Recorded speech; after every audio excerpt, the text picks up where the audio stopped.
gives a chance for our young buds to bloom into a flower.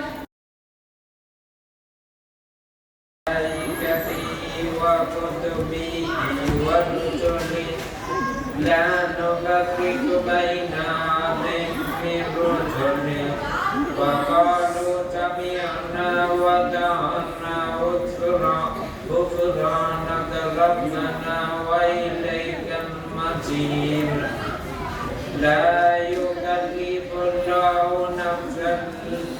نفسا إلا وسعها لها ما كسبت وعليها ما اكتسبت ربنا ولا تحمل ربنا ولا تؤاخذنا إن نسينا أو أخطأنا ربنا ولا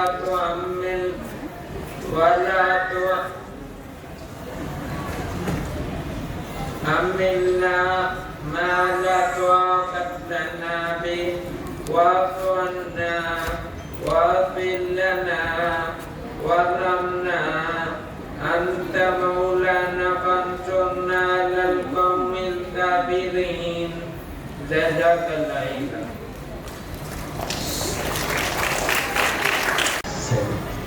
நான் உள்ள ஒரு சொல்ல என்ன பண்ணீங்க? என்ன மாதிரி வெல்கம் கொடுத்தீங்க?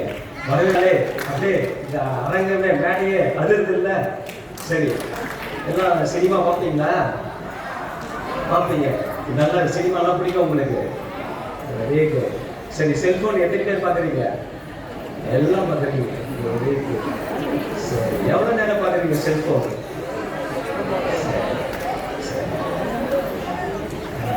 தமிழில் மாலை வணக்கம். மேடையில் அமர்ந்திருக்கும் அனைத்து நல்ல உள்ளங்களுக்கும் முதற்கண் எனது நன்றி கலந்த வணக்கத்தை தெரிவித்துக் கொள்ளும்.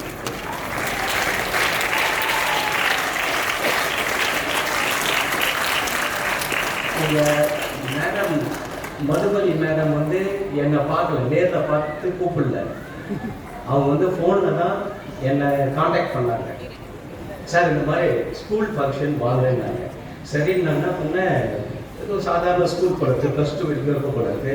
சரி, குழந்தைங்களை போயிட்டு ஏதாவது கதை சொல்லி ஏமாற்றிட்டு வந்துடலாம் அப்படின்னு சொல்லிட்டு நான் நினச்சேன். அப்புறம் தான் அவங்க சொன்னாங்க, சார் எங்கள் ஸ்கூல் வந்து ஒரு சிறப்பு குழந்தைகளுக்காக இருக்கிற ஒரு பள்ளி சார் அப்படின்னு. அப்புறம் நான் கேட்டேன், மேடம் மொத்தம் எத்தனை பேர் இருக்காங்க? சார் மொத்தம் 148 பேர் படிக்கிறாங்க சார். ஃப்ரம் கிட்ல சின்ன கிளாஸ்லேருந்து +2 வரைக்கும் இருக்கு அப்படின்னாங்க. உண்மையிலே அவங்க அதை சொன்ன பிறகு பார்த்தீங்கன்னா, நான் இன்னைக்கு பெங்களூர் போகணும். மத்தியானமாக 1:30 மணி ட்ரெயின் நான் பெங்களூர் போகணும். ஆனால் அந்த ப்ரோக்ராம் கூட போகாமல் உங்கள் அனைத்து இந்த குழந்தைங்க இது அழகா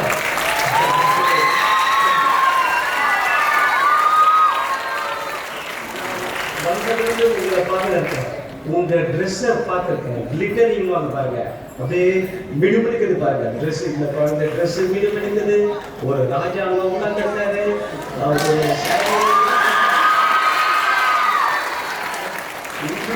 ஒரு ராஜா, உங்களுக்குள்ளேயே கேரக்டர், உங்களுடைய இது பர்ஃபார்மன்ஸ். மேடம் சொன்னாங்க, சார் நீங்கள் கொஞ்ச நேரம் பர்ஃபார்மன்ஸ் பார்த்துட்டு கொண்டு வந்தாங்க.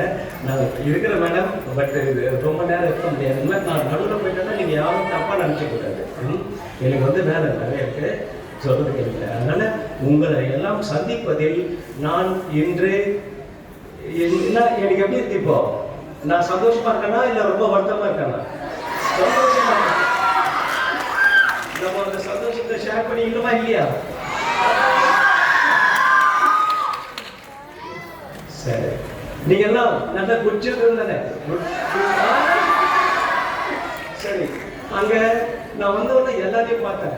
அங்க பச்சை கலர் ஒரு கிளி, தம்பி கிளி தானே? யார் நீ? காய்கறிகள், vegetable. Very good, very good. Vegetable அதாவது என்னென்ன கேரக்டர்? நீங்க எல்லாம் கடைக்கு போயிருக்கீங்களா? கடைக்கு போவீங்களா நீங்க? Very good. என்ன வந்துருக்கீங்க கடைக்கு போய்? என்ன பண்ணுவீங்க? கடைக்கு போகணும், அப்பாவோட கடைக்கு போகணும். அப்பாவோட கடைக்கு போயிருக்கீங்க, கரெக்டா? உங்களுக்கு அந்த எக்ஸ்போஷர்லாம் இருக்கு. என்னென்ன வாங்கணும்னா தெரியும். ஏமாற மாட்டீங்க. 10 ரூபாய் கொடுத்தா மீதி சட்டையெல்லாம் கரெக்டா வாங்குவீங்களா இல்ல அவருக்கே விட்டு வந்துடுவீங்களா? Very good, very good. அந்த புரிதல் இருந்தாலே போதும். உண்மையிலேயே நான் இந்த நிர்வாகத்தை, இந்த எஸ்ஐடி நிர்வாகத்தை நான் ரொம்ப பாராட்டுறேன். ஏன்னா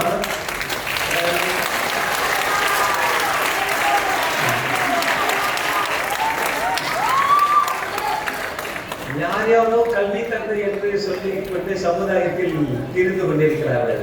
ஆனால் உண்மையிலேயே ஒரு கல்வி பணி, ஒரு சமூக சேவை என்று சொன்னால் அது இந்த குழந்தைகளை இந்த கல்லூரியிலேயே ஒரு பகுதியை ஒதுக்கி, அவங்களுக்கு ஒதுக்கி உங்களுக்கு எல்லாம் கல்வி கொடுத்திருக்காங்க. இப்ப சொல்லுங்க, இந்த நிர்வாகம்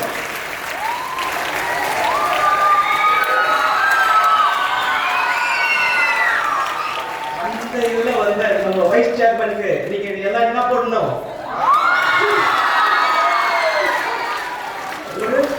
ஒரு ஓ போடுங்க. அவர் இன்னும் இது போல சேவைகளை செய்வதற்கு ஆண்டவன் அவருக்கு இன்னும் நீண்ட ஆயுளை தர வேண்டும் என்பது என் சார்பாகவும் உங்கள் சார்பாகவும் நான் கேட்கலாமா? உண்மையிலே உங்களோட பெற்றோர்கள் தான் மிக சிறந்த பெற்றோர்களா இல்ல ஆர்டினரி பெற்றோர்களா? சிறந்த பெற்றோர்கள். அவங்களாம் எங்க உட்கார்ந்துருக்காங்க? பின்னாடி உட்கார்ந்துருக்காங்க. அவங்களுக்கு வாழ்த்து சொல்லுவீங்களா சொல்ல மாட்டீங்களா? எல்லாம் அவங்களுக்குலாம் ஒரு வாழ்த்துக்கள். கரெக்டா வந்துட்டாங்கல்ல குழந்தைங்க, நீங்க வாங்க பரிசு. நான் எதுக்கு வந்திருக்கீங்க? உங்களுக்கு பரிசு கொடுக்கறதுக்காக வந்திருக்கேன். கரெக்டா? என் கையால நீங்க பரிசு வந்திருக்கீங்க. உண்மையிலே சொல்ற கேளுங்க, நான் நிறைய காலேஜ் போயிருக்கேன், நிறைய ஸ்கூல் போயிருக்கேன், நிறைய பேசியிருக்கேன்.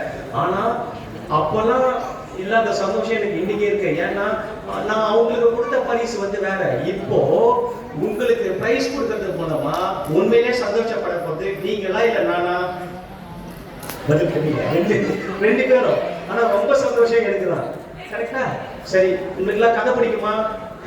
சொல்லட்டுமா? முல்லா கதை சொல்லட்டுமா? முல்லா கதை. முல்லா என்ன பண்ணாரு, ஒரு நாள் ஒரு விருந்துக்கு போறாரு.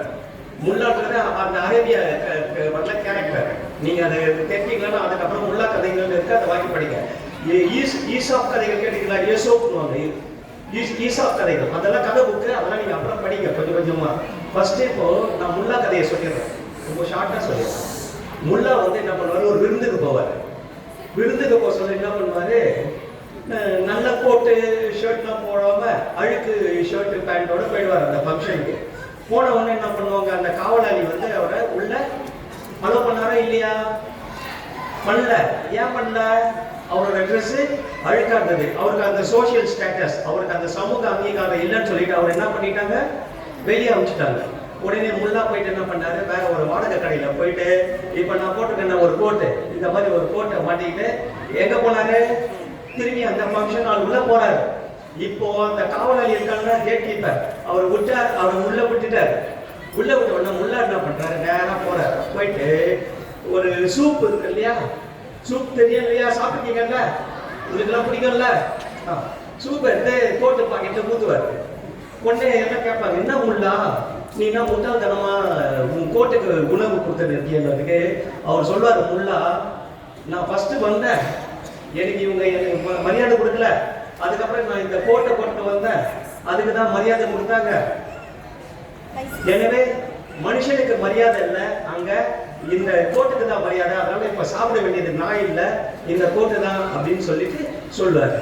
இப்ப சொல்லுங்க, இப்போ யார் முட்டாள்?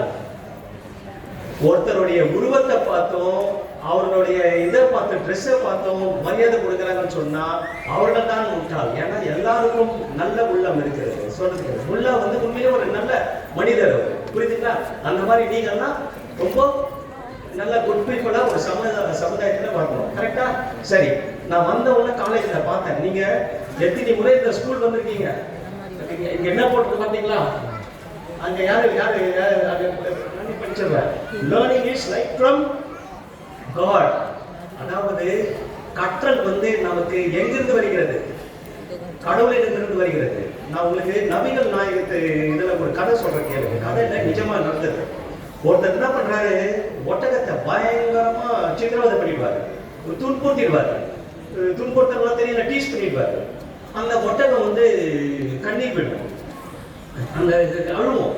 அழுத உடனே இவர் பார்த்துருவாரு, நம்ம நபிகள் நாயகம் போய் பார்த்த உடனே அந்த முதலே வந்து அந்த இதை ஒட்டகத்தை தடவி கொடுத்து அதோட கண்ணீரை துடைக்கிறாரு. எதுக்கு இந்த இதை சொல்றேன்னு சொன்னா, ஒரு மனிதர்கள் மீது ஒரு மனிதன் அன்பு காட்டுவது வேறு, ஆனால் விலங்குகளிடத்தும் அன்பு காட்டிய ஒரு செய்தியை தான் இந்த ஒட்டகத்தை அவர் அந்த கண்ணீரை குணத்திலிருந்து நம்ம தெரிஞ்சுக்கணும். இதே மாதிரி ஒரு கேரக்டர் நம்ம பாரதியார் பண்ணுவார். பாரதியார் என்ன பண்ணுவாரு, காக்கை குருவியங்கள் ஜாதின்னு சொன்னாரு. கரெக்டா பாரதி என்ன பண்ணுவார், வீட்டுல வந்து உணவு இருக்குமா, உணவுனா ஃபுட்டு, தானியங்கள்லாம் இருக்குமா, அது சமைக்கிறதுக்காக செல்லமா வச்சிருப்பாங்களாம். அது தாண்டி இவர் என்ன பண்ணுவாரா, பாரதியாரை எடுத்து எல்லாத்தையும் தூக்கி போட்டு வரலாம். உடனே அந்த அம்மா கத்துவாங்களாம். அப்போ பாரதியார் பாடின பாட்டு என்ன சொல்லுங்க, காக்கை குருவியங்கள் ஜாதின்னு சொல்லிட்டு எல்லாத்தையும் தூக்கி போட்டுட்டார். அதனால நாம் மனிதருக்கு மனிதன் அன்பு செலுத்துவது மீறி விலங்குகளிடத்திலும் அன்பு செலுத்தணும். நான் இன்னொரு ஒரு சின்ன கதை சொல்றேன். ஒரு அம்மா கூப்பிடுவாங்க, தாமு இங்க வா அப்படின்னு கூப்பிடுவாங்க. தாமு வருவான், தாமு போயிட்டு நீ போய் அந்த மரத்தை வெட்டிட்டு வா அப்படின்வாங்க. சரிம்மான்னு சொல்லிட்டு தாமு என்ன பண்றான், போய் அந்த மரத்தை கோடாரியால வெட்டுறான். வெட்டின உடனே ஒரு மாதிரி அது வந்து இவனுக்கு வந்து மனசு வரல. மனசு வரலன்னா அப்புறம் என்ன பண்றான், தன்னுடைய காலை கத்தியில என்ன பண்ணி பார்க்கறான், ஒரு இது பண்றான், வெட்டுறான். வெட்டுற உடனே அவனுக்கு வலிக்குது, கத்துறான். உடனே அவங்க அம்மா வந்து அங்க இருந்து வராங்க. நான் என்ன சொன்ன உன்னை, மரத்தை தானே வெட்ட சொன்னேன், நீ ஏன் அதை வெட்டாம இருக்க?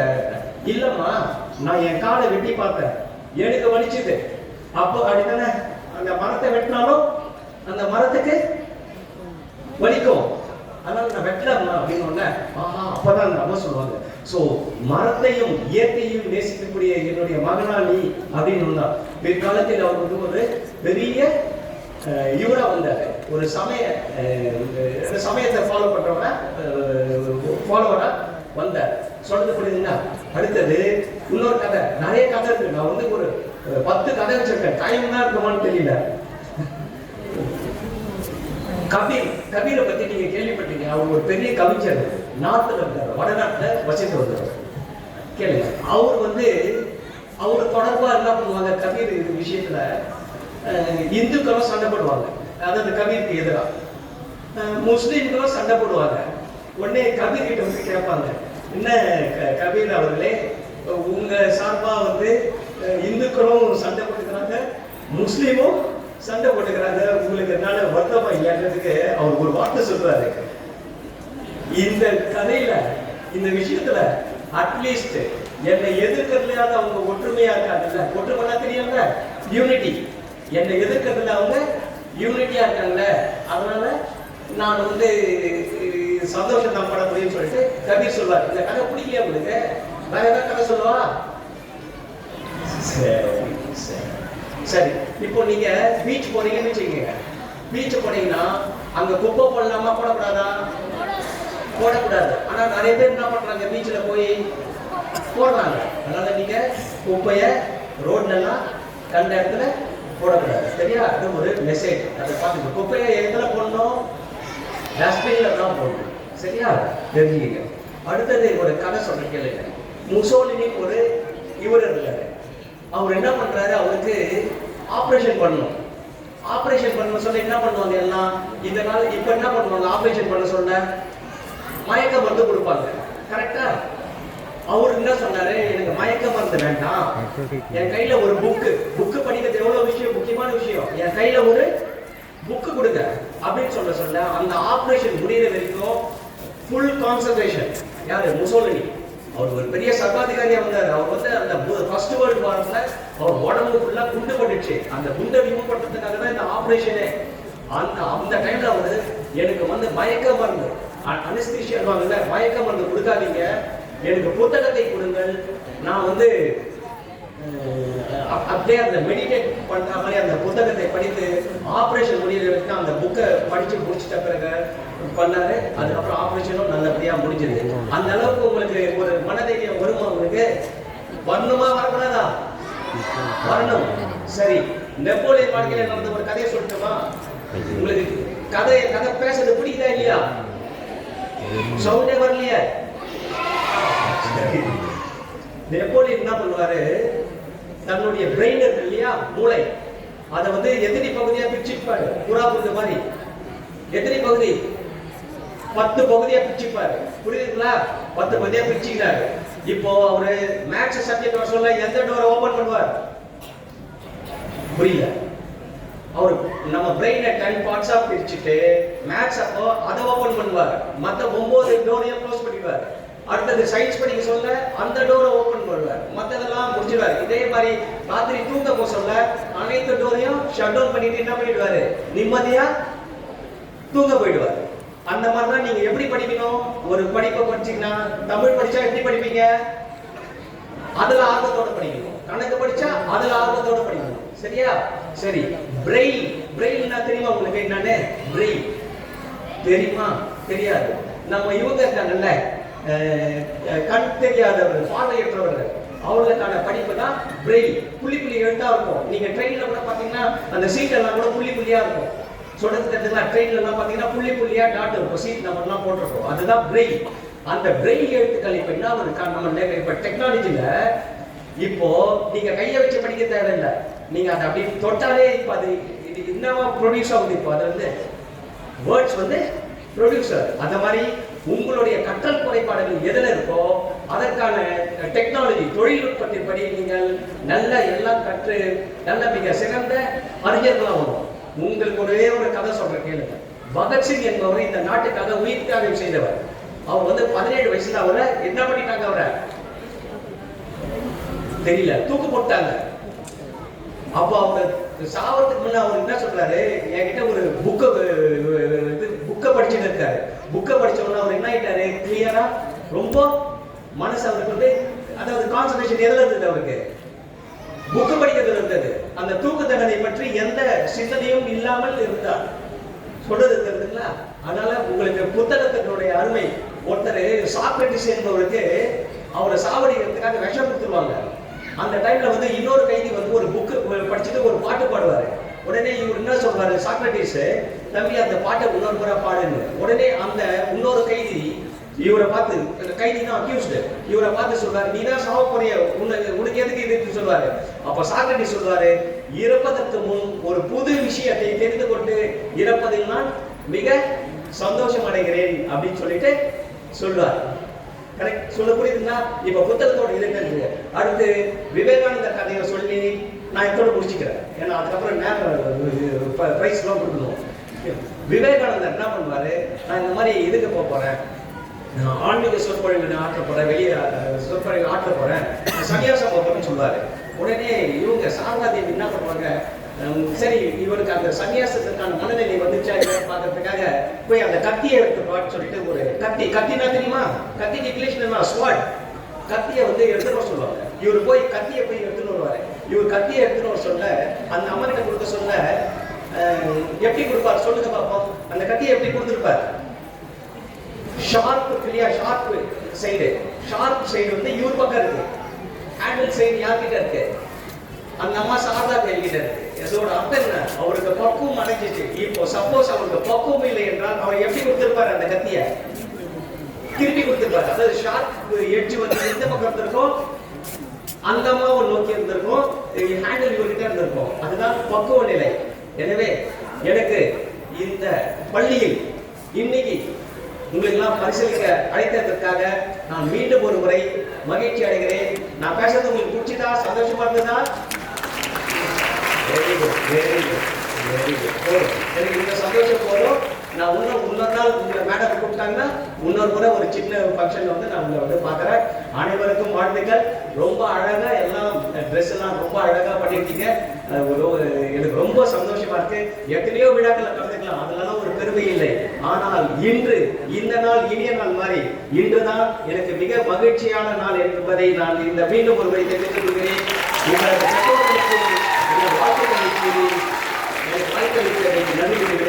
நன்றி, வணக்கம். இன்னொரு விஷயம், இப்ப நான் மேடையில பேசுற மாதிரி நீங்க எல்லாம் இன்னொரு நாள் பேசணும் தனித்தனியா. நான் இன்னொரு நாள் வரல. நான் மேடம் கிட்ட ஸ்பெஷல் பர்மிஷன் கேட்டு நீங்க உங்களை எல்லாரையும் பேச வைக்க போறேன்.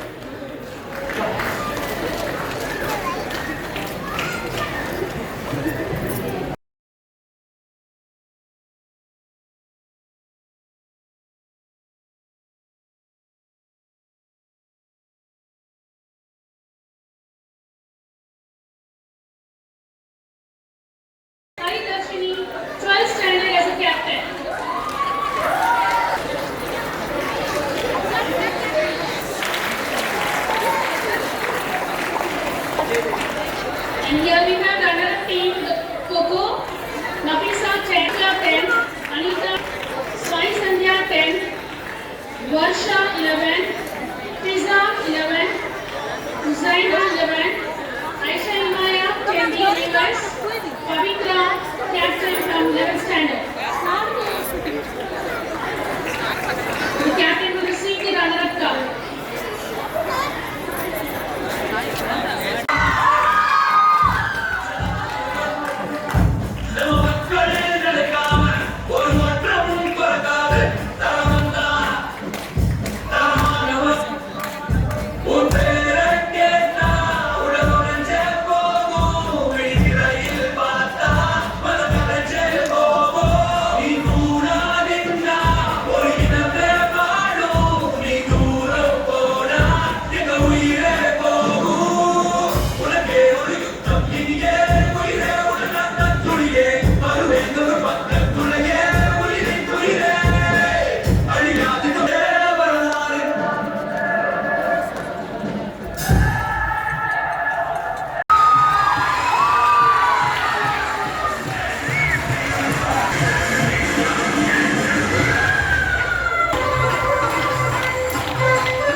தொடங்கிவிட்டது. நான் அரசவைக்கு சென்று வருகிறேன். மகனே எலிபேசி, புதிய வருடத்தில் நீங்கள் என்ன மாற்றம் கொண்டு வரப் போகிறீர்கள்? சென்ற வருட கேலண்டரை மாற்றி புதிய வருட கேலண்டரை மாற்றப் போகிறோம். அதை தவிர வேறு ஏதாவது உருப்படியா மாத்து, இல்லைன்னா மக்கள் உன்னை மாத்திட போறாங்க. சரி அம்மா.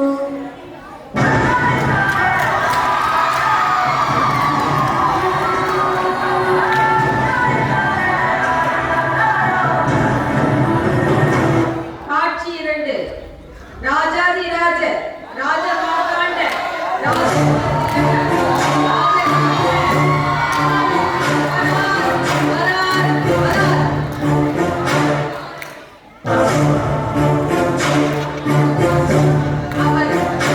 தோலை தட்டி எழுப்பி காலையில் பொங்கல் சாப்பிட்டாயா என்று கேட்க, ஆமாம் அண்ணா, எப்படி கண்டுபிடித்தீர்கள்?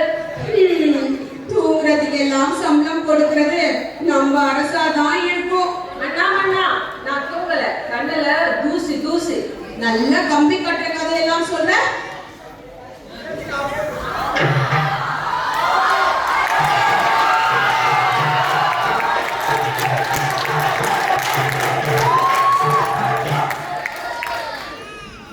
அமைச்சர்களே அமருங்கள், அமருங்கள். அமைச்சர்களே, புது வருடம் பிறக்க போகிறது. இந்த வருடம் நான் ஒரு உறுதிமொழி எடுத்திருக்கிறேன். ஆஹா ஓஹோ அருமை, ஆஹா ஓஹோ அருமை. சரி, இன்றைக்கு அரசவையில் எதை பற்றி விவாதிக்க போகிறோம்? அரசே, நம் நாட்டில் 2 பிரச்சனைகள் தலைவிரித்து ஆடுகிறது. ஏன் தலையை விரித்து ஆடுகிறது? அதற்கு சடை பின்னி விட்டால் போகிறது. அரசே, பிரச்சனை என்ன பெண்ணா? சரி, முதல் பிரச்சனை என்ன? அரசே, இந்த கொசு தொல்லை தாங்க முடியவில்லை. யாரை பார்த்து கொசு என்று சொன்னீர்? ஐயோ மன்னா, நான் உங்களை சொல்லவில்லை. நாட்டில் கொசுக்களின் தொல்லை அதிகமாகிவிட்டது என்று சொன்னேன். இந்த எலிகேசி ராஜ்யத்தில் எலி தொல்லைதான் இருக்கிறது என்று பார்த்தால் கொசு தொல்லையுமா இருக்கிறது? கூடாது, கூடாது. அருமை அருமை. மன்னா, என் பாருங்கள். நம்பிலா, உங்க எதிர்கால லட்சியம் என்ன? ஏங்க சொல்லுங்க. நீங்க சொல்லுங்க. அட நீங்க சொல்லுங்க. நீங்க சொல்ல மாட்டீங்களா? நான் சொல்றது இருக்கட்டும், நீங்க சொல்லுங்க. அதான் மன்னர் கேட்கிறாருல்ல, நீங்களே சொல்லுங்க. நெட்வொர்க் கிடைக்காமல் ஒரு இளைஞன் டவரில் ஏறி போனை பார்த்துக் கொண்டிருக்கிறார். தம்பி கீழே இறங்கு. தம்பி கீழே இறங்குப்பா, ப்ளீஸ். கீழே இறங்குப்பா. கீழே இறங்குப்பா.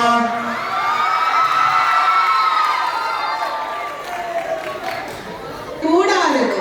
குழந்தைகளையும் பள்ளியையும் சேர்ந்தே இருப்பது ஆசிரியர்களும் மாணவர்களும் சேரக்கூடாதது. செல்போனும் மாணவர்களும் செய்யக்கூடியது. படிப்பும் விளையாட்டும் அப்ப என்னதான் பண்ண வேண்டும்? ஹோம்வொர்க்கும் நடைபயிற்சியும் அறிவுக்கு, கல்வி கல்விக்கு, பள்ளி பள்ளிக்கு SIT சிறப்பு, சிறப்பு. வீர அறிவார், வீர சிறந்த புலவர்.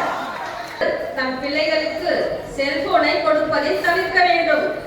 2வது, பெற்றோர்கள் வீட்டில் அதிக நேரம் தொலைக்காட்சியிலும் தொலைபேசியிலும் நேரத்தை செலவழிக்காமல் தங்கள் குழந்தைகளுடன் சேர்ந்து உண்பதும் விளையாடுவதும் பேசுவதுமாக நேரத்தை செலவழிக்க வேண்டும். குழந்தைகள் போனில் விளையாடாமல் வெளியில் ஓடி ஆடி விளையாட வேண்டும். சபாஷ், சபாஷ் புலவரே.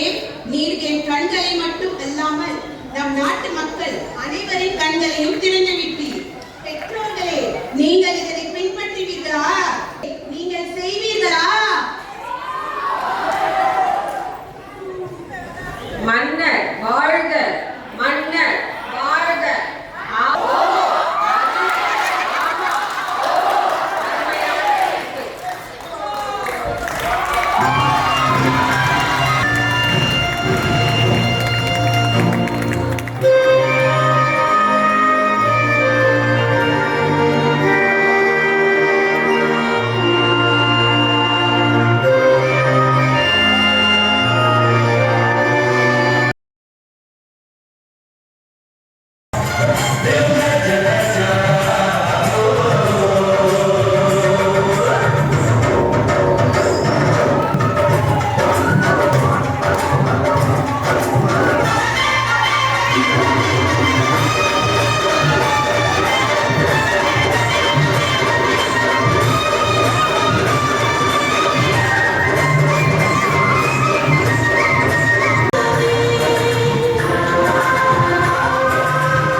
Thank you.